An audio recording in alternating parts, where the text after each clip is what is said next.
Yeah, I'm here doing this behind the scenes video about my new clean essay, an open letter to Muslim men, the Sunnah trumps toxic masculinity. It's got a fist as a cover, which I think is kind of cool. Although I didn't pick that, but good job to whoever picked it. And so how did this come about? Well, it's interesting. I mean, I think two reasons. Well, I mean, two kind of immediate causes. The first was that I was thinking about.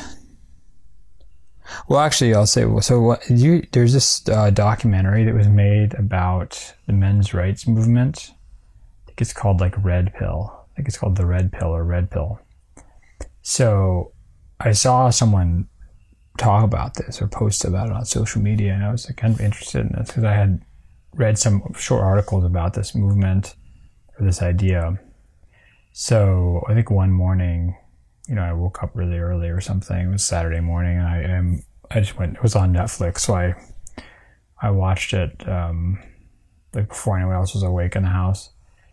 And it was really, I mean, my reaction, I remember very clearly my first and strongest reaction so it's basically about this like movement of kind of men who believe that kind of men are oppressed in, let's say, American society. It's like men are the actual oppressed people. And my first reaction, my strongest reaction was, this is what happens to people, to males who don't have, when they've lost all like transcendent anchoring for what it means to be a man. So if you just think purely transactionally about what it means to be a man, like in certain situations you could come away with thinking that you're, getting a short end of the stick or something like that. And I'm not saying that that's what someone would have to think or in any way, or that that's even what the evidence suggests, but just that like that's what these people were very upset about. They felt was like the bad deal of being a man in America. And the things they were complaining about were things that for Muslims, men don't complain about, because those are men's religious obligations that God gave us from on high and through the Quran, through the Sunnah of the Prophet.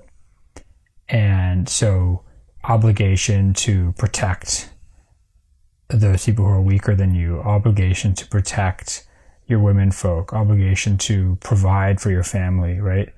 These are your obligation as men. You're a servant of those people. And it doesn't matter if you're upset about it or feel like you don't get respected or don't know why you have to pay more than this or that. And, that's your job as a man. And and I think that when you lose that transcendent rooting, or the kind of like root for that, you start to just kind of debate it, and you can get into this sense where you're being wronged. So that struck me as the first reaction. As I really felt kind of sorry for these guys. They just had lost a way to make sense of what it means to be a man. Then the second thing that occurred to me, and I remember I think I was teaching a class and we were talking about this, and it occurred to me that there's no one man, one figure that all Americans can agree on as being a male role model. I mean, there's no one person that everybody would agree on, which I think is really a serious problem. I mean, if you don't even have any concept of consensus about what it means to be a man or what a good man is, then that's a real problem in society. And I think you can see that conflict in our society, right? You can see like different kind of segments of American society, different kind of cultural communities within American society have very different ideas about what it means to be a man. And you could look at the kind of clash or the dissonance between those different ideals, and you could kind of get a pretty good sense or reading about like actually what are the different major cultural and political disagreements in the United States. It's sort of these different models of masculinity become kind of proxies or avatars of these cultural and political disagreements. And so, I was just thinking about like what a crisis for a society to not have a real understanding of what it means to be a man as a role model, to have no way of even thinking about that epistemologically. Well, where do you get these ideas? Where would we even get the idea of what it means to be a man from? We don't have religion, we don't have God, we don't have even some kind of tradition that we draw on. All of that has been questioned or undermined. And it made me think about that scene in The Big Lebowski where the Big Lebowski goes in to meet, the dude goes in to meet the Big Lebowski, and he's sort of sitting there, very serious, so, dignified white man, looking at his fireplace, and he says, "What does it mean to be a man? Does it mean doing what's right, whatever the cost," or something? And then the Big Lebowski just has I probably can't say what he says. It was a funny response, but he doesn't take it very seriously.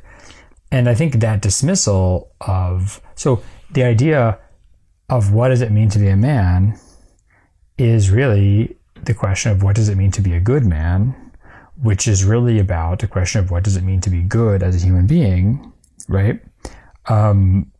It's the question of what does it mean to be good, for people who happen to be men, and that's half the population. So it's not a silly question to ask, what does it mean to be a man? It's a very profound philosophical question that really gets to the deepest and most important questions of ethics and social arrangement and priorities and notions of the good.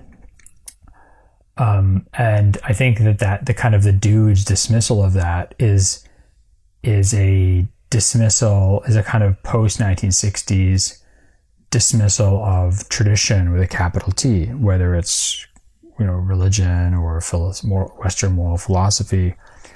And the problem is that once maybe we want to question those things, but the problem is once you question them or undermine them or remove them, then you don't have, where do you answer your questions at that point? And so this article is really about saying, like, Muslims have a role model. Actually, we have a role model for what it means to be a man. The role model is the Prophet Muhammad and his companions. And that's what we should turn to. And in all this confusion in our society, we as Muslims shouldn't be victims of that confusion. We should actually cling to the sort of lifeboat, Safinat al-Najah, right? The life goat. It's late at night, and I've been driven into some weird room in my house because everyone else is sleeping, okay? So basically, we've driven into this lifeboat of the Sunnah of the Prophet. We should embrace that. We should treasure that, cherish that, not become misled like other people around us. And not only that, but we should offer that Sunnah and that model to others around us as a model for them to follow as well. So that's kind of what I want to bring out in this article. And I hope that it's beneficial to people, and that God forgives me for any mistakes I made and guides me to the truth, and points out my errors to me, either directly into my heart or through the good advice of my colleagues and friends. Assalamu alaikum.